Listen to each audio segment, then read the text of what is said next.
Hello everyone, welcome back to another Econ with Jac minisode.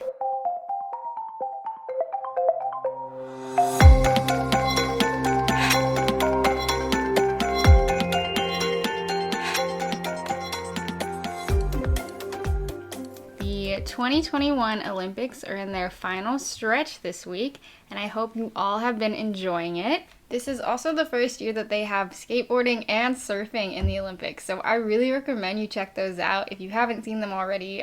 All the Olympic athletes are so talented, but I was so blown away by those events. So in honor of the 2021 Olympics and all the amazing athletes that are competing right now, we're going to be covering the economic impact of the Tokyo Olympics on Japan. Both the 2020 Tokyo Olympics and Paralympics were postponed by a year due to the coronavirus pandemic. And in addition to the cost of postponement, Japan also had to make alterations to account for COVID-19 prevention.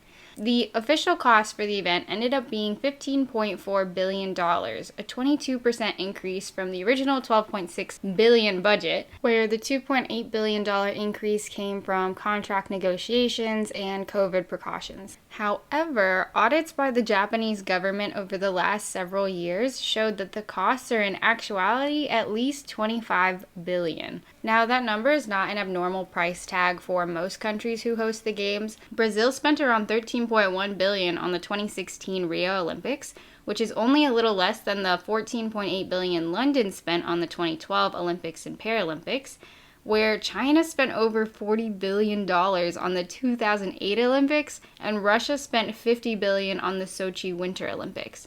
Typically, countries that host the Olympics can regain much of the expenses through ticket sale revenue, but this year, there wasn't a single fan permitted to attend the Tokyo Olympics. Toshiro Muto, the CEO of the Tokyo Olympics Organizing Committee, suggested that the Games be looked at as an investment rather than a cost. Local organizers have been able to recover some of the costs through domestic sponsorships, and the International Olympic Committee is able to generate income from selling broadcast rights. But finances are still stressed. I don't know if anyone listening noticed, but this year it was really difficult to find a place to watch the Olympics for free. I personally was only watching maybe 30 minutes of surfing before I had to switch to another device to try to watch another 30 minutes because I didn't have the right streaming service. Also, I didn't realize this earlier, but the Beijing Winter Olympics are actually set to open in 6 months after Tokyo closes. So the turnaround time for recovering funding between the events is extremely small this time. And after hearing all these numbers, you start to think, who's paying for all this? For starters, the International Olympic Committee, which is a non-governmental sports organization based in Switzerland, is the group that heeds the organization of the Olympics and selects the host. The IOC and all its related organizations within the Olympic movement are privately funded. So the committee retains only 10% of its funding and disperses the other 90% to support the worldwide Olympian movement. This includes money for national Olympic committees and financial support so that every country can compete in the Olympics. Unfortunately, this only covers some of the bill. The rest of it, taxpayers from the hosting city are expected to pay a good portion of. For example, in the 2012 London Games, the public sector contributed the equivalent of 8.7 billion USD towards the cost. Also, did you know Boston, Massachusetts had a bid to host the 2024 Olympic Games? But they ended up pulling out after Mayor Marty Walsh found out locals could be held accountable for runoff costs. The sad truth is that many cities end up going into debt because they hosted the Games. Brazil was already going through one of the worst recessions since the 1930s at the time, and they were still responsible for holding the 2016 Olympic Games, not to mention the 2014 FIFA World Cup that happened just 2 years earlier. Politicians justified that the high costs of the games were a chance to boost overall profits and the economy, but Brazil still suffered a net $2 billion loss from hosting the games, and their GDP contracted by 3.3% in 2016.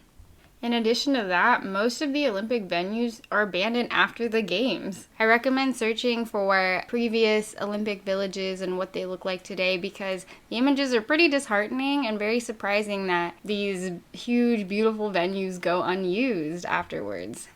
Currently, it's looking like the economic loss on Japan from the Tokyo Olympics will be over 20 billion USD. Despite all this, the cities that still want to host the Olympics are the ones backed by a majority of public support, with cities in the biddings backed by at least 70% of voters. Countries also have their own agendas in mind when they bid to host the Olympic Games. Some may be hoping to boost their economy or bring life back to poorer parts of a city. Even just demonstrating their wealth and power as a country has been a reason for choosing to host the Olympic Games. Whatever the reason is, it's still one of the biggest celebrations in the entire world with a bill to match. So my question for you all is, if your nearest city was selected to host the games, would you think it's worth it? Tweet us at HDWNKT or email us at howdidwenotknowthat@gmail.com with your thoughts. Thanks for listening. See you guys next week. Bye!